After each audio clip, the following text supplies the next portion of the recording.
Urea का स्वदेशी उत्पादन 70 लाख टन बढ़ाने के लिए 6 उर्वरक संयंत्रों का उद्धार किया जा रहा है।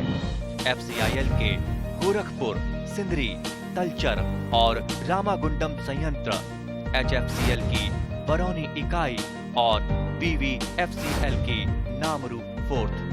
सोने पर सुहागा ये है कि देश में अब बनेगा सिर्फ नीम लेपित यूरिया, क्योंकि इससे होगा किसानों का फायदा ही फायदा।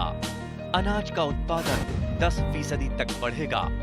बढ़ेगी 10 से 15% नाइट्रोजन क्षमता।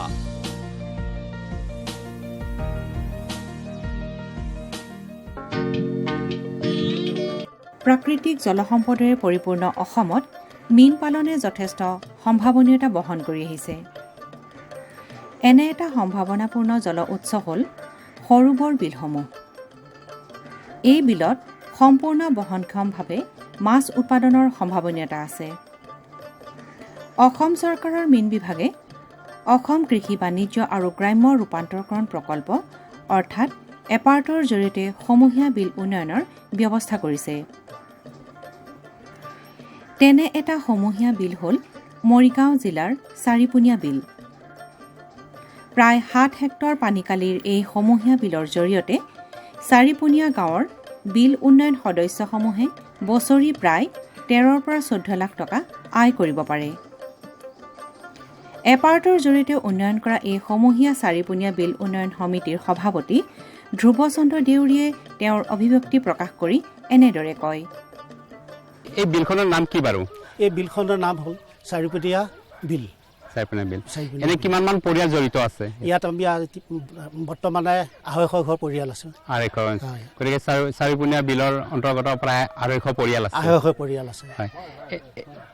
এনে আপোনালোক বিলৰ লগত প্ৰায় জড়িত আছে? সকলো ৰাইজ কি কাম কৰে আপোনালোকে? আমি এই বিলত আপোনাৰ তেওঁ সকলোৱে যেতিয়াই আমি যেনেকৈ পিঠটো বাঢ়ি আহে, মেটেকাটো বাঢ়ি আহে, তেতিয়াই আমি খবৰ দিলেই গাঁৱৰ ৰাইজ সকলোৱে গোটেই গাঁৱৰ ৰাইজে আহি মানে মেটেকা চাফা কাম কৰে আৰু মাছো ধৰে আপোনালোকে? মাছ আমাৰ কমিটিয়ে ধৰে আৰু সেইটো হ'লে ৰাইজৰ আমাৰ বাৰ্ষিক সাধাৰণ সভাতেই কমিটি এখন পাতি দিয়ে। সেই কমিটিয়ে মানে গোটেই বিলখন পৰিচালনা কৰে। আৰু ইয়াৰ এনে ধন কিমান মান পায় বছৰে? এতিয়া বছৰেকত আমি 13 লাখৰ পৰা 14 লাখলৈকে আমি পাওঁ মাছ বিক্ৰী কৰি। এই টকাখিনি কি কৰে আপোনালোকে? এই টকাখিনি আমি উন্নয়নমূলক কামত খটুৱাওঁ, ৰাইজৰ উন্নয়নমূলক কামত। আৰু কিছু আমি ফিক্স কৰোঁ। আমাৰ কেইটামান আমাৰ ফিক্সো আছে, ফিক্স ডিপজিট। আমি সেইটো আৰু স্কুলৰ ল'ৰা ছোৱালীক আমি যেনেকৈ উন্নয়নমূলক কাম বুলি ক'বলৈ যাওঁতে আমি গাঁৱৰ ৰাইজৰ মানে ৰাস্তা ঘাটৰ পৰা আদি কৰি মানে মেট্ৰিকৰ পৰীক্ষা ল'ৰা ছোৱালীক দিয়া যায়, হাই ছেকেণ্ডেৰী ল'ৰা ছোৱালীক মানে 1500, মেট্ৰিকৰ ল'ৰা ছোৱালীক 1000 সুবিধা দিয়ে। BA পাছবিলাকক 2000কৈ। গতিকে এই এপাৰ্ট আঁচনিৰ জৰিয়তে এই বিলখন উন্নয়নৰ কাৰণে আপোনালোকে পাইছোঁ? এপাৰ্ট আঁচনিৰ জৰিয়তে আমি এই আঁচনিটো পাইছোঁহি। উপকৃত হৈছে আৰু আমি বহুত সুখিত, গোটেই গাঁৱৰ ৰাইজ আমি সুখিত হৈছোঁ। এইটো ইয়াৰ দ্বাৰা হয়তো আমি যদি আকৌ যাতে ইয়াতকৈ আৰু দুগুণ যাতে ডেভেলপ কৰিব পাৰোঁ, সেইটো আমি কিন্তু আমিও চেষ্টা চলাই আছোঁ। সমূহীয়া বিল উন্নয়নৰ আন এক নিদৰ্শন হ'ল নলবাৰী জিলাৰ বাকৰিকুছি বিল উন্নয়ন। জিলাখনৰ বৰক্ষেত্ৰী উন্নয়ন খণ্ডৰ অন্তৰ্গত বাকৰিকুছি বিল উন্নয়নৰ জৰিয়তে স্থানীয় ৰাইজে কেনেদৰে উপকৃত হৈছে সেই সন্দৰ্ভত বিল উন্নয়ন সমিতিৰ সভাপতি নুৰুল হকে এনেদৰে কয়। বিলখন আমাৰ এই বিলখনত প্ৰায় 10খনমান গাঁৱৰ মানুহৰ লগত জড়িত হৈ আছে। এই বিলখনত আমি এটা অনুষ্ঠান চলাওঁ এই বিলখনৰ দ্বাৰা। হয়, এইখন বিল মানে এপাৰ্টৰ জৰিয়তে উন্নয়ন হৈ আছে। এতিয়া আকৌ ইয়াত বহুত মানে বিলখন জংঘল টাইপৰ আছিল, এতিয়া মেটেকাবোৰ গুচাই বা অন্য কিবাবিলাক চব গুচাই দি ইয়াত পুনৰ মেলাৰ কাৰণে এতিয়া স্থায়ী কৰিছে। আজি আমাৰ নলবাৰী জিলাৰ ডিষ্ট্ৰিক্ট অফিচাৰ মহোদয় আৰু আপোনাৰ আৰু তেখেতৰ লগতে আন এজন অফিচাৰ আহি ইয়াতে তেওঁলোকৰ পৰা এটা কি ৰৌ আছিলে, এইটো জয়ন্তী ৰৌ আৰু আমলকা মাছ তেওঁলোকে মেলি দিলেই আমাৰ বিলত। গতিকে এইটোৰ কাৰণে আমি সমূহ ৰাইজ তথা এই অঞ্চলৰ এই বিলৰ যিখিনি মেনেজমেণ্ট কমিটি আছোঁ, এই কমিটিয়ে বহুত সন্তুষ্ট। গতিকে এওঁলোকৰ যিটো প্ৰত্যৰ্পণ আজি আমাৰ বিলৰ সন্মুখত এই পদৰ্পণে এই অঞ্চলৰ ৰাইজক বহুতকৈ আনন্দিত কৰিছে আৰু ভৱিষ্যত আমাৰ মীন মহলৰ পৰা যিটো উৎপাদনশীল ব্যৱস্থা এইটো আগবঢ়াই নিয়াৰ কাৰণে যিটো চেষ্টা কৰিছে এইটোত আমি বিশেষকৈ সুখী। গতিকে এইকাৰণে আমি এখেতসকলক আমি ধন্যবাদ জনাইছোঁ। প্ৰাকৃতিক জল উৎস এই বিলসমূহত মাছৰ উৎপাদন বঢ়াবলৈ ইয়াত সৰু স্থানীয় মাছ যেনে মোৱা মাছ মেলাৰ ব্যৱস্থা কৰা হৈছে। পুষ্টিৰ বাবে অদ্বিতীয় মোৱা মাছ বিলত মেলিলে অইন মাছৰ বৃদ্ধিত কোনো ব্যাহত নহয়। তাৰোপৰি এনে বিলত উচ্চ উৎপাদনক্ষম মাছ যেনে জয়ন্তী ৰৌ আৰু আমুৰ কাৰ্প পালন কৰিব পাৰি। এপাৰ্টৰ জৰিয়তে উন্নয়ন কৰা সমূহীয়া পৰিচালনা বিলত মোৱা মাছ আৰু উচ্চ উৎপাদনক্ষম মাছ প্ৰজাতি মেলনৰ লাভালাভ সন্দৰ্ভত নলবাৰী জিলাৰ জিলা মীন উন্নয়ন বিষয়া ত্ৰৈলোক্য হালৈয়ে এনেদৰে কয়। চালৈ ডাঙৰীয়া, আমি যিটো মোৱা মাছ মেলিছোঁ পোনপ্ৰথমবাৰৰ বাবে আমি নলবাৰীত এনেকৈ বিলত মেলিছোঁ, এই সংক্ৰান্তত আপুনি কি কয়? আচলতে চাওক, আগতে মোৱা মাছ আমাৰ মানুহবিলাকে বেছি গুৰুত্ব দিয়া নাছিলে আৰু বিলত তেনেকৈ মোৱা মাছ মেলা বোধহয় নলবাৰী জিলাত আজিয়ে প্ৰথম। গতিকে মোৱা মাছ বিজ্ঞানসন্মতভাৱে মোৱা মাছ পালন কৰাতে আজিয়ে প্ৰথম। আচলতে মোৱা মাছ দিয়ে পুখুৰীবিলাকত এনেই থাকে, মানুহে মাছ মাৰে, মোৱা মাছ খায়, কিন্তু মোৱা মাছৰ উপকাৰিতাৰ বিষয়ে মানুহে জ্ঞাত নাছিলে। কিন্তু এতিয়া ক্ৰমান্বয়ে মানুহবিলাকে গম পাইছে যে মোৱা মাছৰ উপকাৰিতা কেনেকুৱা কি আছে। তাৰে কাৰণে আমি লিফলেট কিছুমান ব্যৱহাৰ কৰিছোঁ বা এৱাৰনেছ কিছুমান প্ৰগ্ৰেম দিছোঁ, যাৰ কাৰণত আজি বাকৰিগুছি বিলত আমি মোৱা মাছ আজি মেলি দিছোঁ। গতিকে ধৰক প্ৰতি হেক্টৰত আমি 10 পৰা 15 কেজি মোৱা মাছ মেলিব পাৰি বিলত সাধাৰণতে ৰিকমেণ্ডেড হিচাপত কয়। গতিকে মোৱা মাছখিনি আনোতে আপোনালোকে কিবা ধৰক ব্যৱস্থা লৈছিল নেকি পৰিবহণ কৰোঁতে? পৰিবহণ কৰে মোৱা মাছটো আমি কালিয়ে মাৰিছিল, এক্লেমেটাইজ কৰা যায়তো, যিহেতু অক্সিজেনৰ দৰকাৰ আছে মোৱা মাছৰ ক্ষেত্ৰত। আৰু প্লাছ আমাৰ অক্সিজেন আজিকালি অক্সিজেন দি মাছ মৰা মাছ অনাটো আজিকালি সহজলভ্য হৈ গৈছে। আজিকালি প্লাষ্টিক পেকেট আছে আৰু তেওঁলোকে পেকেটৰ থ্ৰুৰেও অক্সিজেন দি মাছটো আনিছিলে, যিহেতু মোৱা মাছটো মানে বেছি সময় থাকিলে মোৱা মাছটো মৰি যায়। হয়, গতিকে আমি ভাবোঁ যে এই যে মোৱা মাছ প্ৰতিপালন কৰিছে, বিলতো কৰিছে, এই নিশ্চয় এটা সুদূৰ প্ৰসাৰী প্ৰভাৱ পেলাব। কাৰণ কিয় ইয়াত বিলত মানে অন্য মাছৰ লগতে মোৱা মাছ মেলিছে, গতিকে এটা অতিৰিক্ত আয় এটা হ'ব বুলি আপোনালোকে ভাবে নেকি বাৰু? নিশ্চয়, কাৰণ মোৱা মাছ হ'ব 10 পৰা 15 কিলো যেতিয়া প্ৰতি হেক্টৰত দিয়ে আপুনি, সেই মোৱা মাছটো আপুনি এক বছৰত কমেও 3 কুইণ্টেল মাছ পোৱা যাব। আপুনি এই মাছটো ৰৌ মিৰিকা, ভোকা এইবিলাক মাছৰ ওপৰত মোৱা মাছৰ পৰা আপুনি ধুনীয়াকৈ 3 কুইণ্টেল অতিৰিক্ত বেনিফিট হ'ব। তাৰোপৰি মোৱা মাছে আপোনাৰ ভিটামিন, প্ৰটিন, নিউট্ৰিয়েণ্ট বহুতখিনি মানুহক যোগান ধৰিব পাৰে, যদিও মোৱা মাছ সদায় খায়। হয়, যিহেতু এইটো এটা কমিউনিটি মেনেজমেণ্ট বিল, যিহেতু ৰাজহুৱা বিল, গতিকে ইয়াত বহুত মানুহ জড়িত হৈ থাকে। গতিকে তেওঁলোকক অন্ততঃ মোৱা মাছখিনি যদি অতিৰিক্তভাৱে খাবলৈও দিয়া হয়, তথাপি তাৰমানে তেওঁলোকে পৰিপুষ্টিৰ ফালৰ পৰা উপকৃত হ'ব বুলি আপুনি ভাবে। আৰু অন্যান্য মাছো পালন কৰিলে অন্যান্য মাছৰ বৃদ্ধিত মোৱা মাছে কোনো ধৰণৰ অপকাৰ নকৰে। কাৰণ মোৱা মাছৰ কাৰণে আপুনি বেলেগ খাদ্য দিব নালাগে। হয়, গতিকে মাছৰ কাৰণে জেনেৰেল যিটো খাদ্য আমি মাছৰ যিটো খাদ্য দিওঁ, মোৱা মাছে তাৰ পৰা জেনেৰেল খাদ্যটো খাব। হয়, এনে ধৰক এই আঁচনিৰ জৰিয়তে, বিশ্ব বেংকৰ আঁচনিৰ জৰিয়তে কিমানখন বিল উন্নয়ন কৰি থকা হৈছে বাৰু নলবাৰী জিলাত? এতিয়া নলবাৰীত আমি এতিয়ালৈকে 5খন বিল উন্নয়ন কৰা হৈছে। হয়, আৰু তাৰোপৰি আপোনাৰ 5খন বিলৰ আমি পঠাইছোঁ, অলৰেডি চেংচন হোৱা বুলি গম পাইছোঁ, কিন্তু উন্নয়ন হয়তো। হয়, গতিকে ধৰক গোটেই মিলি প্ৰায় 10খনমান বিলত আপোনালোকে ধৰক এনেকৈ সমূহীয়া ৰাখি কাম কৰিব বিচাৰে। গতিকে ইয়াৰ ধৰক যিটো প্ৰভাৱ, সৎ প্ৰভাৱ পৰিব বুলি আপোনালোকে ভাবেনে? সৎ প্ৰভাৱ, কাৰণ কি এখন বিলত কমেও 30টা বা 40টা ফেমিলি মিনিমাম জড়িত হৈ থাকে। নলবাৰী জিলাৰ মোকালমোৱাৰ সমীপৰ বাকৰিকুছি বিলত প্ৰতিপালন কৰা সৰু মাছ আৰু উচ্চ উৎপাদনক্ষম মাছৰ জৰিয়তে বিল উন্নয়ন সমিতিয়ে কেনেদৰে উপকৃত হ'ব পাৰিব, সেই সন্দৰ্ভত বিল উন্নয়ন সমিতিৰ সম্পাদক জয়নুৰ আলীয়ে এনেদৰে কয়। হয়, আমি দেখিছোঁ যে ইয়াত এই বিলটোত মোৱা মাছ মেলন হৈছে আজি, এই সন্দৰ্ভত আপুনি কি কয়? ইয়াত আমাৰ নলবাৰী জিলাৰ অফিচৰ আণ্ডাৰত এপাৰ্টৰ সহায়ত আমাৰ মানে এই মোৱা মাছটো আমি মানে যে পুখুৰীত যে মেলিব পাৰোঁ, আমি এইটো বিলত বিশেষকৈ বিলত আমি ভবা নাছিলোঁ।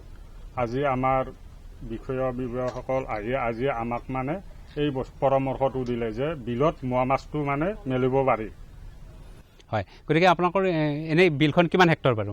এইটো 9 হেক্টৰ। 9 হেক্টৰ, গতিকে প্ৰায় আপোনালোকে 90 কেজিমান মোৱা মাছ ইয়াত মেলিব পাৰে। গতিকে ধৰক এই যে মোৱা মাছৰ আজিকালি বজাৰ চাহিদা কেনেকুৱা বাৰু? বজাৰ 300ৰ পৰা 300 হয়, প্ৰতি কেজিত। হয়, গতিকে আপোনালোকে 3 মাহ 4 মাহ পিছৰ পৰা লাহে লাহে মোৱা মাছখিনি উঠাব পাৰিব। গতিকে তাৰ পৰা অতিৰিক্ত আপোনালোকে এটা আয় পাব। এই ক্ষেত্ৰত আপোনালোকে ধৰক আমাৰ কিমানমান মানুহ জড়িত আছে বাৰু এই বিলখনত? ইয়াত 5খন গাঁৱৰ মানুহ জড়িত হৈ আছে। পৰিয়াল কিমান মান হ'ব? পৰিয়াল 250 মান আছে। 250 মান। গতিকে এই বিলখনৰ জৰিয়তে প্ৰায় 250 মান পৰিয়াল যিহেতু জড়িত আছে, গতিকে পৰিপুষ্টিৰ ফালৰ পৰা যদি আমি চাওঁ, এই প্ৰত্যেক পৰিয়ালকে যদি অন্ততঃ 1-2 কেজিকৈ মোৱা মাছ খাবলৈ দিয়া হয়, তেনেহ'লে তাৰ যিখিনি শিশু আছে, কিশোৰ আছে, যুৱতী আছে বা বৃদ্ধ লোক আছে, সকলোৱে পৰিপুষ্টিৰ ফালৰ পৰা উপকৃত হ'ব পাৰিব। আৰু তেতিয়া তেওঁলোকৰ এই বিলখনৰ প্ৰতি এটা যিটো দায়বদ্ধতা সেইটো নাইকিয়া হৈ মানে বেছি হৈ যাব দায়বদ্ধতাটো। গতিকে এই সন্দৰ্ভত আপুনি সুখী নে বাৰু ব্যক্তিগতভাৱে? হয়। এনে সাধাৰণতে কি পোনা মেলিছিলে ইয়াতে? ইয়াত আমি ৰৌ, মিৰিকা, বাহু এইবিলাক মেলিছিলে? হয়, এইবিলাক মেলিছিলে। কিন্তু এতিয়া অতিৰিক্তভাৱে মোৱা মাছ মেলিও আপোনালোকে ধৰক সুখী হৈছে আৰু ইয়াতে? সুখী হৈছোঁ। মোৱা মাছটো আমি ভবাই নাছিলোঁ যে মোৱা মাছ যে বিলত মেলিব পাৰি। হয় হয়। গতিকে ধৰক এই বিলত মোৱা মাছ মেলি যেতিয়া মোৱা মাছ বেছি হৈ যাব, তেতিয়াহ'লে আপোনালোকে অতিৰিক্তভাৱে এটা আয় পাব। ধান খেতিৰ লগত মীন পালন পদ্ধতি আৰু সমূহীয়া বিল উন্নয়ন প্ৰকল্পত স্থানীয় সৰু মাছ মেলাৰ ব্যৱস্থা কৰি আহিছে বিশ্ব বেংকৰ সাহায্যপ্ৰাপ্ত এপাৰ্ট প্ৰকল্পৰ জৰিয়তে। এই ক্ষেত্ৰত সময়ে সময়ে আলোচনা চক্ৰৰো ব্যৱস্থা কৰা হৈছে। এই প্ৰশিক্ষণ তথা আলোচনা চক্ৰৰ জৰিয়তে সৰু মাছ সেৱনৰ উপকাৰিতা সন্দৰ্ভত স্থানীয় ৰাইজক অৱগত কৰাৰ ব্যৱস্থা ৰখা হৈছে। নলবাৰী জিলাৰ বৰক্ষেত্ৰী উন্নয়ন খণ্ডৰ স্থানীয় মীন পালকসকল মীন পালনৰ ন প্ৰযুক্তি কৌশলৰ জৰিয়তে লাভৱান হৈ আহিছে। এই ক্ষেত্ৰত শিক্ষিত যুৱকসকলেও মীন পালনৰ দৰে লাভজনক কৃষি ব্যৱস্থাপনাৰ জৰিয়তে স্বনিয়োজন হ'বলৈ আগবাঢ়ি অহাটোৱে যথেষ্ট আশাৰ সঞ্চাৰ কঢ়িয়াই আনিছে। এই ক্ষেত্ৰত নিজৰ সন্তুষ্টি ব্যক্ত কৰি স্থানীয় সমাজসেৱক তথা আদৰ্শ শিক্ষক তাইজুদ্দিন আহমেদে তেওঁৰ অভিব্যক্তি ব্যক্ত কৰি এনেদৰে কয়। আপুনি শিক্ষকতা কাম কৰে, গতিকে শিক্ষকতা হিচাপত আমি যিটো প্ৰচেষ্টা লৈছোঁ যে বিলত মোৱা মাছ মেলা, আমাৰ এটা বিশ্ব বেংকৰ অৰ্থ সাহায্যত আপুনি এই কাৰ্যসূচীটো লৈছোঁ, এই সন্দৰ্ভত ইয়াৰ পৰিপুষ্টিৰ ফালৰ পৰা বা আমাৰ ছাত্ৰ ছাত্ৰীসকলক বা সমাজৰ লোকসকলক আপুনি কি পৰামৰ্শ দিব বিচাৰিব বা ইয়াৰ আশাৰ কি ৰেঙনি আপুনি দেখা পাইছে? নিশ্চয় এইটো এটা ভাল সুন্দৰ পদক্ষেপ হৈছে। আমাৰ এই আজি যিটো ধৰক প্ৰশিক্ষণ হৈ গ'ল, এই প্ৰশিক্ষণত মই উপস্থিত আছিলোঁ। আপুনি প্ৰশিক্ষণ এটা লৈছে আজি? লৈছোঁ। এই প্ৰশিক্ষণত মই যিটো মোৰ জ্ঞান হ'ল যে এই মোৱা মাছৰ জৰিয়তে আমাৰ পৰিপুষ্টিৰ ক্ষেত্ৰত যথেষ্ট উপকাৰী, বিশেষকৈ সৰু ল'ৰা ছোৱালী বা মহিলাসকল বা বৃদ্ধ লোক আছিল যে মোৱা মাছে আমাক বহুতো বিশেষকৈ প্ৰসূতি মহিলাবিলাকক বহুত অনিষ্ট কৰে, কিন্তু আজি সেইটো আমাৰ মানে ভুলটো আঁতৰি গ'ল। মই ভাবোঁ এই প্ৰশিক্ষণৰ জৰিয়তে বা আজিৰ এই অনুষ্ঠানটিৰ জৰিয়তে আমাৰ এই যি অঞ্চলৰ এই বিলৰ যিকেইটা পৰিয়াল আছে লগ হৈ সেইকেইটাৰ বিশেষকৈ কণ কণ ল'ৰা ছোৱালীবিলাকৰ যথেষ্ট উপকাৰ হ'ব। হয়, পৰিপুষ্টিৰ ফালৰ পৰা বা মগজু উৎকৰ্ষ সাধনৰ কাৰণে তেওঁলোকে উপকৃত হ'ব।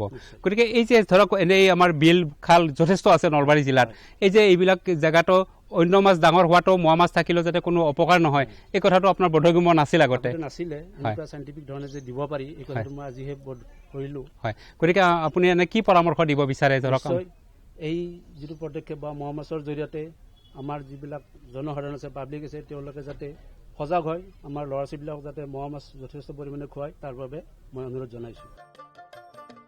ধান খেতিৰ সমন্বয়ত উন্নত ধান প্ৰজাতি আৰু উচ্চ উৎপাদনক্ষম মাছ আৰু সৰু মাছ যেনে মোৱা মাছৰ জৰিয়তে উপকৃত হৈছে পূব নলবাৰী উন্নয়ন খণ্ডৰ পূব কালাকুচি গাঁৱৰ মীন পালক ইক্ৰামুল হক। নিজৰ প্ৰায় 10 বিঘা ভূমিখণ্ডত সমন্বিতভাৱে ধান খেতিৰ লগত মাছ পালন কৰি লাভৱান হোৱা এই প্ৰগতিশীল মীন পালকজনে তেওঁৰ অভিব্যক্তি প্ৰকাশ কৰি এনেদৰে কয়। আপুনি ধান খেতিৰ লগত মাছ পালন কৰে? হয়, মাছ পালন কৰোঁ। এনে কিমানমান এৰিয়া আছে আপোনাৰ?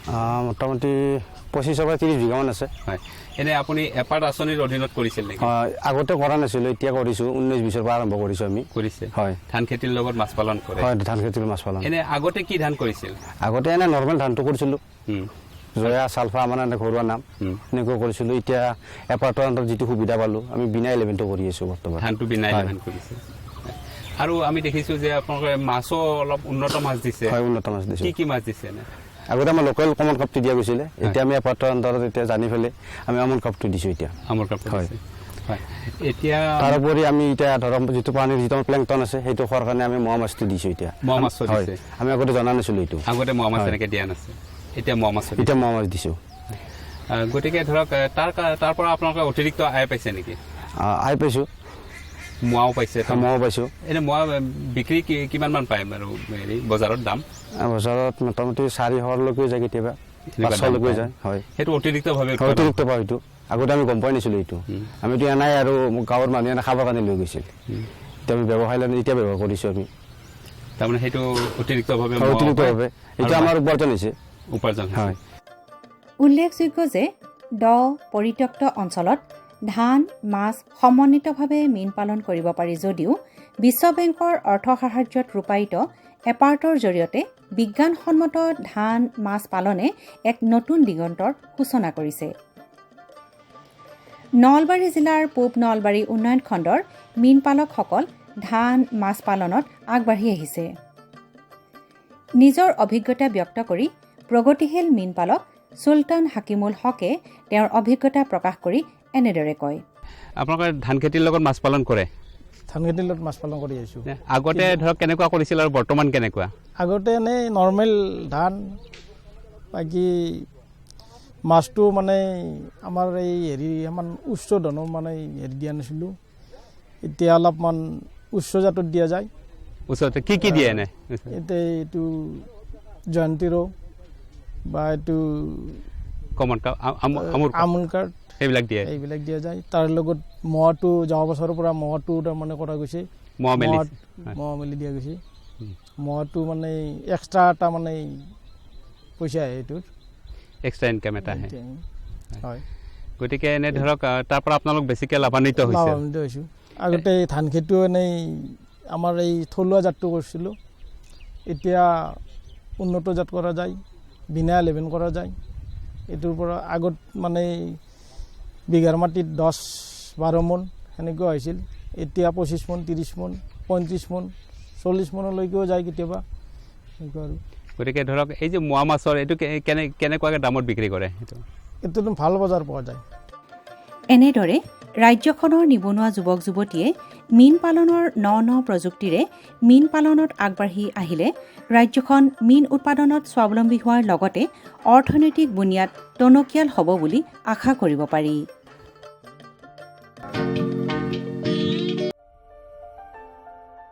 ভাৰত চৰকাৰৰ প্ৰতিটো প্ৰয়াস কৃষকৰ প্ৰগতিত দি আছে এটা নতুন বিশ্বাস। দেশৰ কৃষকসকলৰ প্ৰতি সমৰ্পিত ভাৰত চৰকাৰে বিশেষকৈ উত্তৰ পূৰ্বাঞ্চল আৰু আন্দামান নিকোবৰ দ্বীপপুঞ্জৰ কৃষি অঞ্চলৰ বিকাশৰ বাবে নতুন প্ৰগতিশীল পদক্ষেপ লৈছে, যাৰ দ্বাৰা কৃষকসকলে দ্ৰুত গতিত উন্নতি কৰি আছে। কৃষি অঞ্চলৰ বিকাশৰ গতি অব্যাহত ৰাখি মাননীয় প্ৰধানমন্ত্ৰী শ্ৰী নৰেন্দ্ৰ মোদী ডাঙৰীয়াৰ নেতৃত্বত ভাৰত চৰকাৰে এক দূৰদৰ্শী নিৰ্ণয় লৈ দেশত ৰাষ্ট্ৰীয় খাদ্য তেল মিছন অইল পামৰ আৰম্ভণি কৰিছে, যাৰ দ্বাৰা উত্তৰ পূৰ্বাঞ্চলৰ ৰাজ্যসমূহ আৰু আন্দামান নিকোবৰ দ্বীপপুঞ্জৰ কৃষকসকলৰ বিশেষ লাভ হ'ব। পুঁজিৰ বিনিয়োগত বৃদ্ধি পাব, খোৱা তেলৰ আমদানিৰ ওপৰত নিৰ্ভৰ কৰাটো কম হ'ব আৰু ৰোজগাৰৰ সুবিধা সৃষ্টি হ'ব। খোৱা তেলত আত্মনিৰ্ভৰশীলতাৰ বাবে এতিয়া ৰাষ্ট্ৰীয় খাদ্য তেল মিছন অইল পামৰ সংকল্প লোৱা হৈছে। নৰ্থ ইষ্ট আৰু আন্দামান নিকোবৰ দ্বীপপুঞ্জ এনেকুৱা অঞ্চল য'ত সহজে পামৰ খেতি কৰিব পৰা যায়, পাম অইলৰ উৎপাদন হ'ব পাৰে। এই মিছনৰ অধীনত অইল পামৰ অঞ্চল আৰু উৎপাদন বঢ়োৱাত জোৰ দিয়াৰ বাবে চৰকাৰে 11,000 কোটি টকাৰো অধিক সাহায্য ৰাখি নিৰ্ধাৰিত কৰিছে। মিছনৰ অধীনত চৰকাৰে অইল পামৰ খেতিৰ বাবে ৰোপণ আদিৰ সহায়ত বৃদ্ধি ঘটাই পূৰ্বতে পাবলগীয়া প্ৰতি হেক্টৰত 12,000 টকাৰ পৰা বঢ়াই প্ৰতি হেক্টৰত 29,000 টকা কৰি দিছে। পুলি ৰোপণ সামগ্ৰীৰ অভাৱ দূৰ কৰাৰ বাবে বীজৰ উৎপাদন কৰাৰ বাবে বাগিচাকো সাহায্য প্ৰদান কৰা হ'ব, যাৰ অধীনত প্ৰতি হেক্টৰ ক্ষেত্ৰফলৰ অইল পামৰ উদ্যানৰ বাবে 1 কোটি আৰু নাৰ্চাৰী বিকাশৰ বাবে 50 লাখ টকাৰ ব্যৱস্থা আছে। 30 বছৰীয়া পুৰণা বাগিচাৰ পুনৰুদ্ধাৰৰ বাবে প্ৰতি পুলিত 250 টকাৰ এককালীন অনুদান দিয়া হ'ব। উত্তৰ পূৰ্বাঞ্চল আৰু আন্দামানৰ বিশেষ সাহায্যৰ অধীনত তাৰ অঞ্চলৰ গাঁথনি, জলবায়ু আৰু অন্য পৰিস্থিতি অনুসৰি বিভিন্ন দিশত যেনে হাফ মুন টেৰেছত প্ৰতি হেক্টৰত 4,000 টকা, জেওৰা, বায়'ফেন্সিং তথা লেণ্ড ক্লিয়াৰেন্সৰ বাবে প্ৰতি হেক্টৰত 7,000 টকা আৰু একত্ৰিত খেতিৰ বাবে প্ৰতি হেক্টৰত 10,000 টকাৰ ব্যৱস্থা আছে। প্ৰাৰম্ভিক 4 বছৰৰ সময়ত ৰক্ষণাবেক্ষণ আৰু অন্তৰ্ফচলৰ বাবে প্ৰতি হেক্টৰত 50,000 টকাৰ ব্যৱস্থা আছে। কৃষকৰ বাবে ৰোজগাৰৰ সুবিধা সৃষ্টি কৰা আৰু উদ্যোগসমূহক উদগনি জনোৱাৰ বাবে 5 মেট্ৰিক টন প্ৰতি ঘণ্টা ক্ষমতাযুক্ত নতুন পাম অইল মিছনৰ প্ৰতি গোটৰ বাবে 5 কোটি টকালৈকে অনুদানৰ ব্যৱস্থা আছে আৰু ক্ষমতাত বৃদ্ধি পালে অতিৰিক্ত ধনৰাশিৰো বিকল্প আছে। আমাৰ দৰে কৃষকৰ অইল পাম মিছনৰ পৰা বহুত আশা আছে। আমাৰ লাগিছে এই যোজনা আমাৰ বাবে লাভজনক হ'ব আৰু ইয়াৰ দ্বাৰা আমাৰ উপাৰ্জনো বাঢ়িব। অইল পামৰ কৃষকসকলে সতেজ ফলৰ থোক অৰ্থাৎ FFB উৎপাদন কৰে, যাৰ বৰ্তমান মূল্য আন্তঃৰাষ্ট্ৰীয় মূল্যত হোৱা উঠানামাৰ আধাৰত নিৰ্ণয় লোৱা হয়। প্ৰথমবাৰ কেন্দ্ৰীয় চৰকাৰে সতেজ ফলৰ থোকৰ মূল্যৰ বাবে কৃষকসকলক আশ্বাস দিছে। ইয়াক প্ৰকৃত মূল্য বা BP বুলি ক'ব পাৰি, অৰ্থাৎ কৃষকসকলৰ কোনো লোকচান হ'বলৈ দিয়া নহ'ব। এই ব্যৱস্থাৰ দ্বাৰা কৃষকসকলৰ বজাৰৰ মূল্য উঠানমাৰ পৰা সংৰক্ষণ প্ৰাপ্ত হ'ব। প্ৰকৃত মূল্য BP নিৰ্ধাৰণ কৰাৰ আৰম্ভণি 1 নৱেম্বৰৰ পৰা হ'ব আৰু অহা বৰ্ষৰ 31 অক্টোবৰলৈকে অব্যাহত থাকিব। ইয়াক অইল পাম বৰ্ষ বুলি কোৱা হ'ব। ইয়াৰ দ্বাৰা উত্তৰ পূৰ্বাঞ্চলৰ ৰাজ্যসমূহ আৰু আন্দামান নিকোবৰ দ্বীপপুঞ্জত খেতি বৰ ভাল হ'ব আৰু কৃষকসকলে আনন্দৰ হাঁহি মৰাৰ এটা নতুন কাৰণ পাব। किसान भाइयों गांठ बांध लो, गांठ बांध लो, बहुत बहुत है काम की समृद्धि के पैगाम की। मिट्टी के मिजाज को समझो, मिट्टी के हर राज को समझो, मिट्टी की तुम जांच कराओ, मुफ्त सॉइल हेल्थ कार्ड ले जाओ। कभी मुनासिब बीज लगाओ, सही किस्म की खाद ले आओ, जितनी जरूरी उतनी डालो, सही मात्रा खुद पहचानो, इसको अपना मंत्र बना लो, मिट्टी की सेहत तो जानो।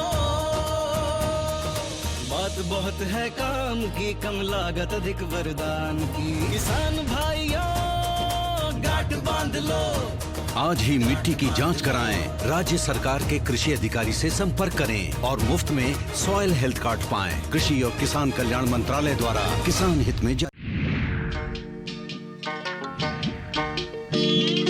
কৃষকসকলৰ বিভিন্ন সমস্যাৰ সমাধানৰ লগতে শেহতীয়া প্ৰযুক্তি আৰু প্ৰয়োজনীয় আনুষংগিক দিশৰ বিষয়ে জানিবৰ বাবে চাবলৈ নাপাহৰিব কৃষি দৰ্শন। প্ৰচাৰিত হয় প্ৰতি সোমবাৰৰ পৰা শুকুৰবাৰলৈ সন্ধিয়া 5:30 বজাৰ পৰা 6 বজালৈ।